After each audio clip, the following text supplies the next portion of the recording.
Hello friends, मैं NWM master doctor Sangeeta Pradeep team NWM की तरफ से आप सबको रक्षाबंधन की, भाई बहन के इस पावन त्यौहार की आप सबको हार्दिक शुभकामनाएं देती हूं और ईश्वर से प्रार्थना करती हूं कि आज के वर्तमान युग के कोई भी दुष्प्रभाव भाई बहन के इस पावन त्यौहार पर, इस पावन रिश्ते पर ना पड़े।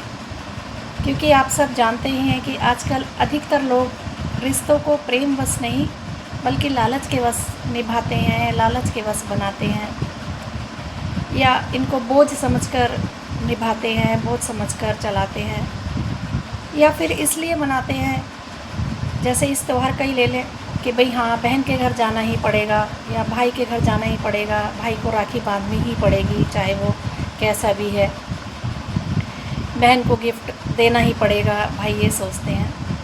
तो जो लोग इस त्यौहार को इस तरह से मनाते हैं, ऐसे समझते हैं रिश्तों को, उन्हें ये समझना चाहिए कि ये त्यौहार की शुरुआत क्यों हुई, क्यों हम इस त्यौहार को मना रहे हैं, इस त्यौहार की महत्ता क्या है। तो ये समझकर हमें ये त्यौहार मनाना चाहिए। इसी से रिलेटेड एक कथा मुझे याद आती है महाभारत काल की, जब श्री कृष्ण भगवान जी युद्ध में थे, युद्ध क्षेत्र में, तो उनकी उंगली कट गई थी और उंगली से ब्लड आने लगा। तब माता द्रौपदी ने अपनी साड़ी का पल्लू फाड़ा और उस पल्लू की पट्टी निकालकर उन्होंने भगवान श्री कृष्ण जी की फिंगर पर बांधी, और तब श्री कृष्ण भगवान ने माता द्रौपदी को बहन माना और उन्हें आशीर्वाद दिया, उनसे वादा किया कि अब मैं तुम्हारा भाई हूँ और आज से तुम मेरी बहन हो, और जब भी तुम मुझे याद करोगी मैं तुम्हारे लिए उपस्थित रहूँगा और तुम्हारी रक्षा करूँगा। और यही कारण है कि आप सब ने महाभारत में, गीता में पढ़ा ही होगा, महाभारत काल में जब श्री कृष्ण जी, द्रौपदी जी माता का चीरहरण होने लगा तो उन्होंने सबको याद किया, कोई भी सामने नहीं आया उनकी लाज बचाने के लिए, उनका चीर बचाने के लिए। तो जैसे ही उन्होंने कृष्ण भगवान को याद किया तभी वो तुरंत से उपस्थित हुए और उन्होंने माता की लाज बचाई। और ऐसा एक बार नहीं, बहुत सारे मौके ऐसे महाभारत में काल में आए। जब आप गीता पढ़ेंगे तो आप पढ़ेंगे कि बहुत बार भगवान श्री कृष्ण जी ने उनकी रक्षा की, उनका मान सम्मान बढ़ाया, उनके कुल की रक्षा की। आप देखेंगे कि महाभारत में पूरे युद्ध में उन्होंने अपनी बहन का साथ दिया और उनके जो परिवार को बचाया, उन्हें गाइड किया, उनका मार्गदर्शन किया।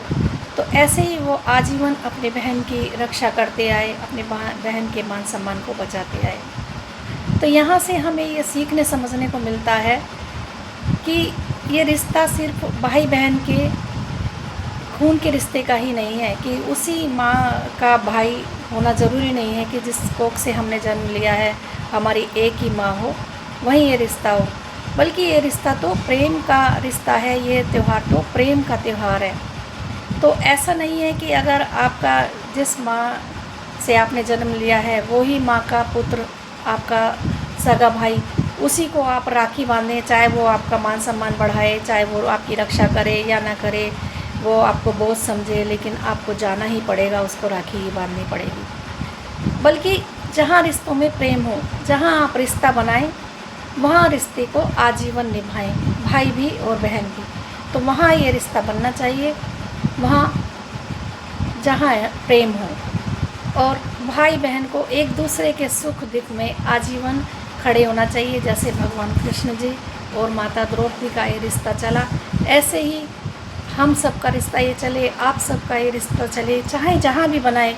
कोई धर्म का बंधन नहीं, कोई खून का बंधन नहीं, बस जहाँ से भी आपको प्रेम मिले, जहाँ से भी आपको सम्मान मिले, वहाँ ये रिश्ता बनाएं और आजीवन चलाएं, एक दूसरे के सुख दुख में हमेशा खड़े रहें। तो आशा करती हूँ कि ऐसा ही आपका ये बंधन हो भाई बहन का। और फिर से एक बार आप सबको इस त्यौहार की हार्दिक शुभकामनाएं देती हूँ। तो थैंक यू फ्रेंड्स, बहुत बहुत शुभकामनाएं आप सबको, हम सब की तरफ से। Thank you.